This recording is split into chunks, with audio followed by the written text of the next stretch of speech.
Ever wonder what happens when a suburban dictator picks the wrong fight? Let me tell you about my 6-month war with Lisa, the HOA queen who ruled our quiet cul-de-sac like it was her personal kingdom.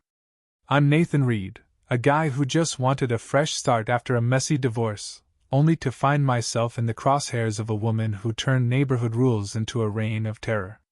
This is the story of how one word, sir, sparked a firestorm that ended with handcuffs, a for sale sign, and a neighborhood finally free to breathe.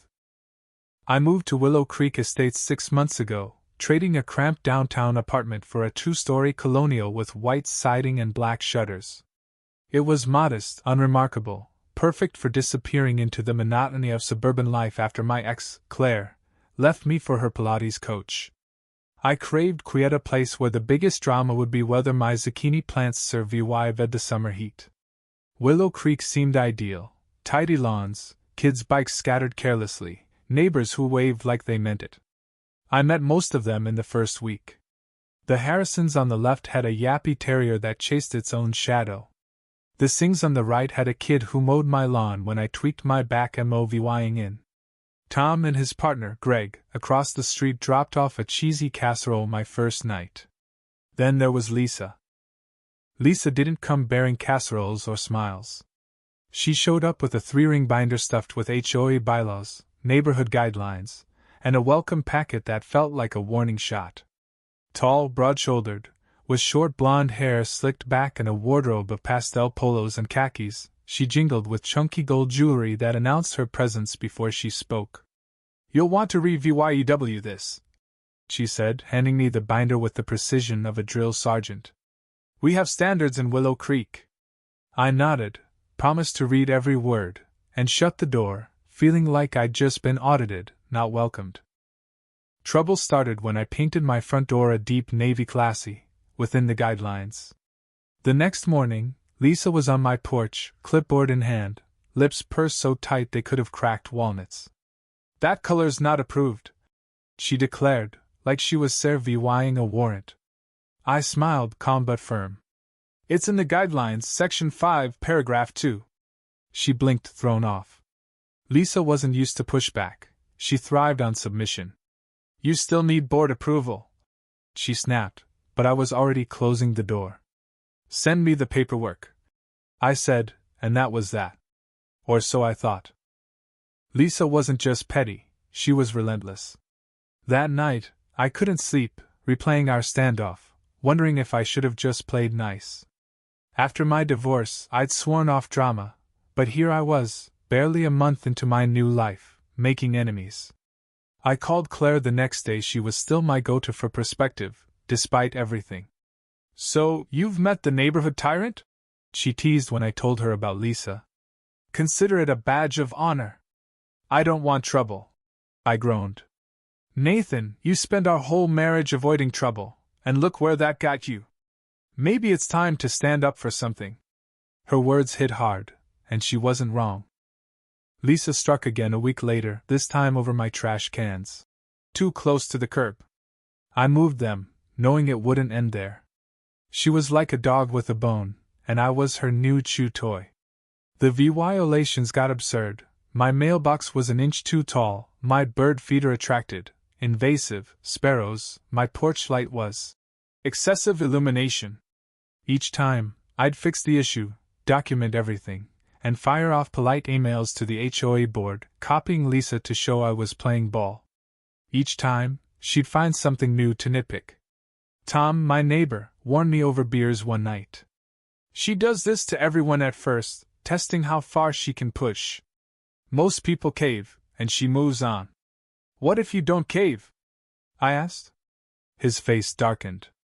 "The Garcias found out last year. Lisa claimed their holiday lights broke aesthetic rules. When they fought back, she hounded the fines for grass height, noise complaints for their kids' soccer games, even reported their new deck to the city. They were gone in 6 months." My stomach churned. "That's harassment." "It is," Tom said. "But Lisa's clever. She knows how far she can go without breaking the law, and she's got the board wrapped around her finger."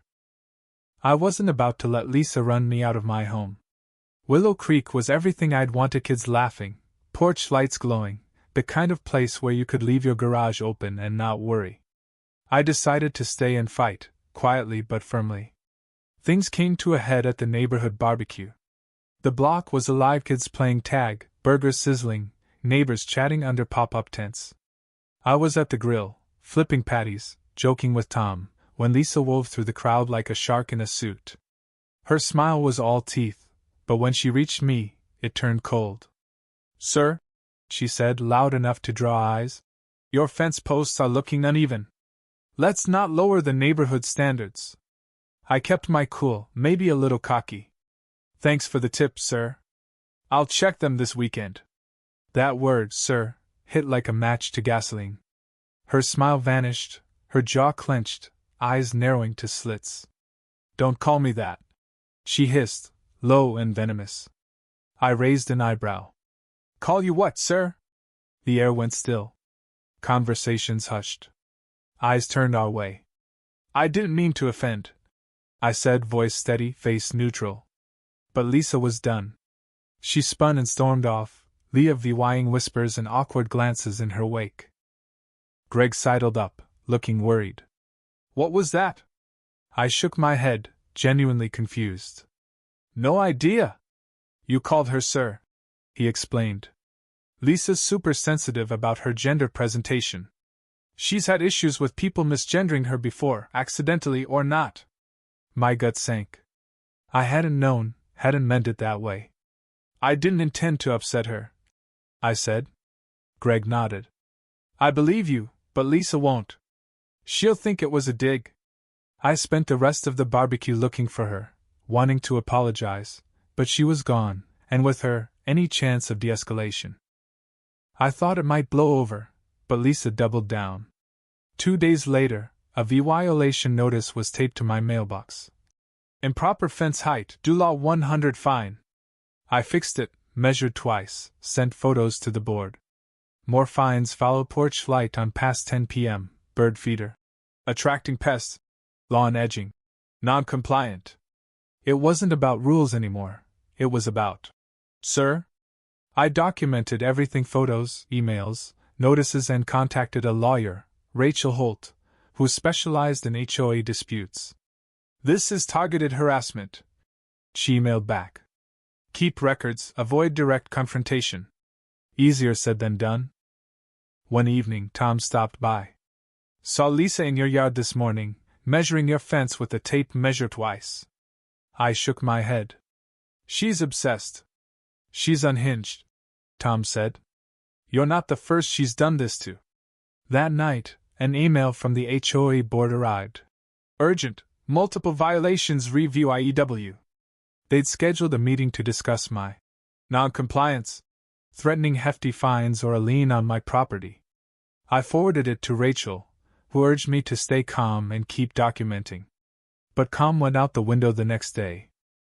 It was Saturday, and I was planting marigolds, trying to carve out some peace.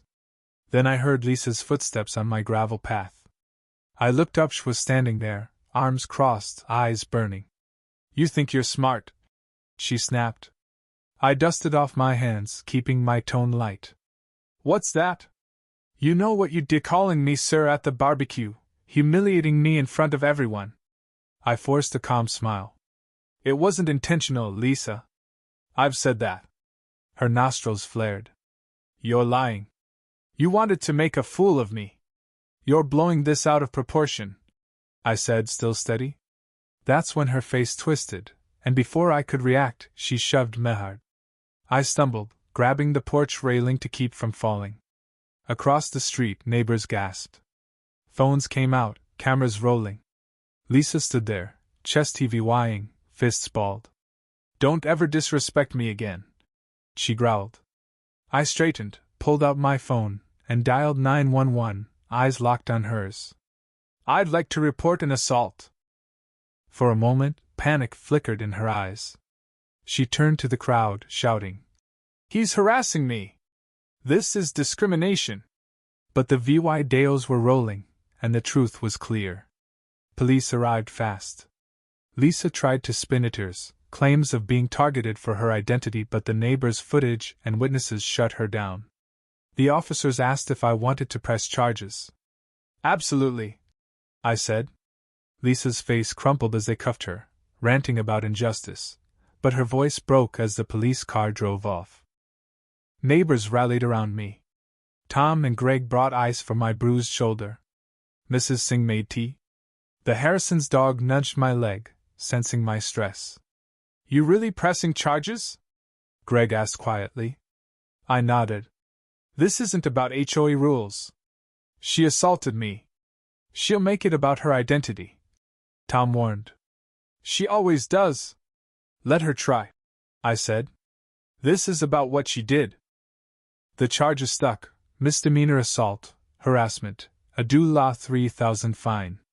The HOA board held an emergency meeting and, under community pressure and overwhelming evidence, voted Lisa out as president unanimously. Her employer, a local advocacy group, fired her when the assault charges hit the news.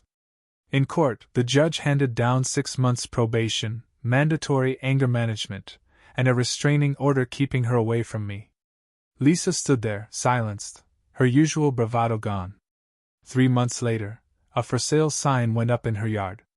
Whispers spread. Some neighbors felt vindicated, others guilty for their relief.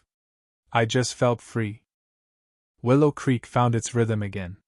The new HOA president, a retired teacher named Margaret, ran things fairly, with a smile instead of a clipboard. The fines stopped, my fence posts grew a little uneven, and the neighborhood exhaled. One evening, as I sat on my porch watching the sunset, Tom and Greg came by with wine. To new beginnings, Tom said, raising his glass. And standing your ground, Greg added, grinning. I thought of Claire's words from months ago. Maybe it was time I stood up for something. We watched fireflies flicker across lawns no longer measured by inches, heard kids laughing without fear of noise complaints, and felt the simple joy of belonging somewhere you didn't have to fight for every day. Life under an HOA could be hell, but sometimes, it's where you find your fight and your home.